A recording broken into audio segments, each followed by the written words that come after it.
had the experience of a war in your within, and it feels like there's a battle going on in your mind where every thought that is coming is negative and against that new desire of yours, that new goal you have set for yourself, or habits you desire to build, or even your prayer points during that time.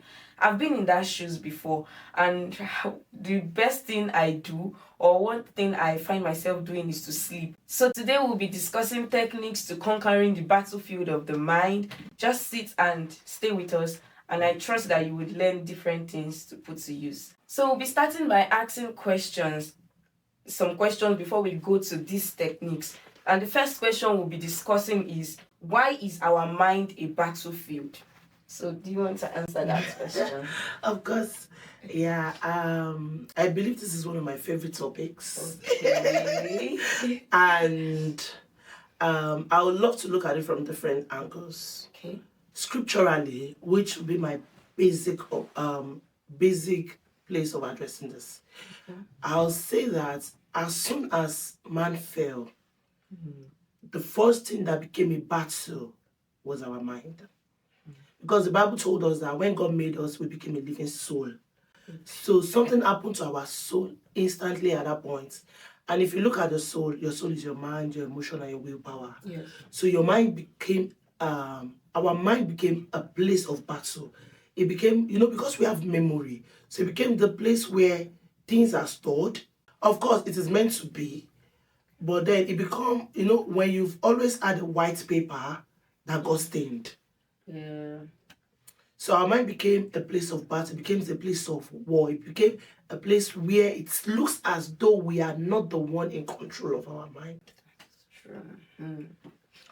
So, there is this scripture that says, Proverbs 4:23 says, we should guard our hearts because out of it flows issues of life. Yes. If I want to change the scripture, I'll come with, out of our mind flows issues of life, so guide it. Now, if you're going to achieve anything in life, if you're not going to achieve anything in life, it comes from your mind. I was really just thinking that when God starts speaking to Samuel, God was not there physically for him. Yeah. He was really hearing an audible voice according to the scripture, If he never had a good mindset, he won't pick that voice. He won't. So most of the time when God wants to start speaking to us, it's true from within. So there is so much inside of us. And if that place is chaotic, then we are not going to hear God. We are not going to hear ourselves. And we are not going to hear the world.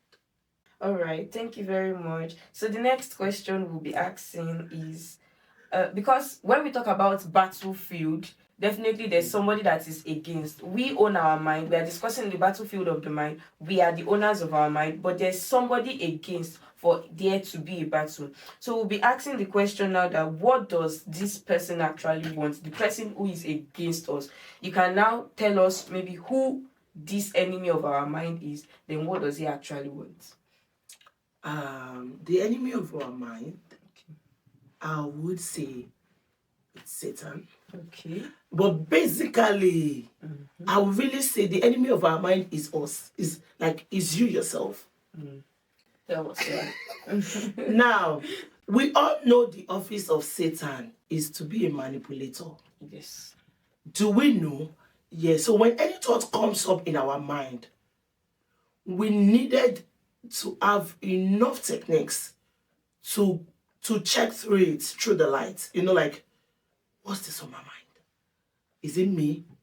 Because Satan will empower what is in us. God will also empower what is in us and destroy what is in us. So if we have a good basis of a good way of thinking in us, God will empower it. But if we don't, then Satan will empower it. But the moment we release it to God, it takes over. So the enemy of our soul, of our mind, basically will be Satan. But the authority is in our hand. So I wouldn't really want to give Satan all the accolades. Okay. Neither would I want to give him all the flowers and say, oh, you are the enemy of my mind. He's always a manipulator. He's always a thief. He won't change his office, but who am I? I am a child of God. I own my thoughts. I own my mind. I own the way I think. And I think that is where most of us don't know that we own our thoughts. Wow. That's beautiful. So the enemy is Satan, but you have authority over your mind. So what are the techniques to conquer this battle in our mind? Okay, thank you. So when God started dealing with my mind, it was first coming to me like, know yourself. I begin to know myself. I begin to know every thought. I begin to know why it came up. So the first thing I would say is self-awareness. Nobody can take that away from you. Because when you know yourself here, you will know yourself there. And what do I mean? When you know yourself in failure, you will know yourself in success. When you know yourself in success, you will know yourself in failure. So it comes from self-awareness. Now, self-awareness will make you know self-judgment. It will make you know self-sabotaging. It will let you know self-judgment. It will let you know self-guilt. It will let you know condemnation. It will even let you get aware of your personality in the sense that, oh, it was because I watched a movie that settled in me. It's because I'm more of a compassionate person and I have heard a bad news around this thing that I'm taking. That's why I'm taking it in. That is why I feel like it will happen to me. It's not because it will happen to me. It's because I feel your pain. So I would say the first tool is self-awareness. The second tool is learn to think about what you're thinking about. What am I thinking about? Why will I think about myself in that manner? Think about it. Am I thinking I will fail? Why am I thinking I will fail? Why? Think about it. You know, it's called mindfulness in psychology. When you are mindful of your thoughts, it helps you. Then the next one is meditation. A lot of times we don't meditate. You can meditate in seconds. You can meditate in minutes. You know, I was sharing with you behind the camera of how I was looking for something and I thought I've lost that thing and I was scared. And I closed my eye and I said, what do I feel inside of me? Then I saw peace. Within a second, someone else saw that thing. But the moment I started looking for that thing, I was in, oh, can I sit? Can I sit? I took in worries because worry looks more like a natural way to cope in that moment, the natural response. But when I realized that I have been worried, but I need to know the answer, I came back to myself and meditate.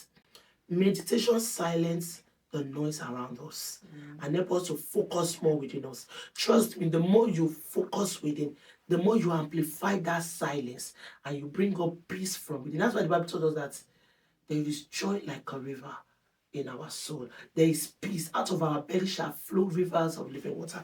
Then the next one I'll talk about is we need to practice more gratitude. You know, one thing I learned about gratitude is not being grateful for the things that happen to you. Be grateful for things that happen to people. Yeah. Okay. Precious just got married. Oh, I'm happy for her, even though I am not. I don't have to be grateful for waking up all the time. I can be grateful for Precious having a BSc, and I haven't had mine. Gratitude. I can be grateful for the sun shining. Gratitude. You learn when you learn the act of gratitude, you are learning to be grateful. And the last one is don't fear your thoughts. That's what I tell people. Don't fear your thoughts. Oh, because I'm thinking of something bad, I want to run away from it. No. Sit in it. Take your pen and a paper. Master it. I just thought about this thing. You see, the more you are mastering your thoughts, the more you are building awareness to that thought, the more your rational thinking is telling you you are wrong. The more you are telling yourself, why will I see myself that way? The more you know what to run to help you. So I'll just drop this. I think those are those things that helps me and can help everybody really. Wow. I've learned, and I'm sure you have also. So, but what I'm taking from all that she has said is think about what you are thinking about, because most of the time we just find ourselves thinking and just leave it at that. But think about why you are having those thoughts and put to practice every other thing that she has said, and you will sure be a conqueror over that battle in your mind. Thank you for listening. See you some other time. Bye.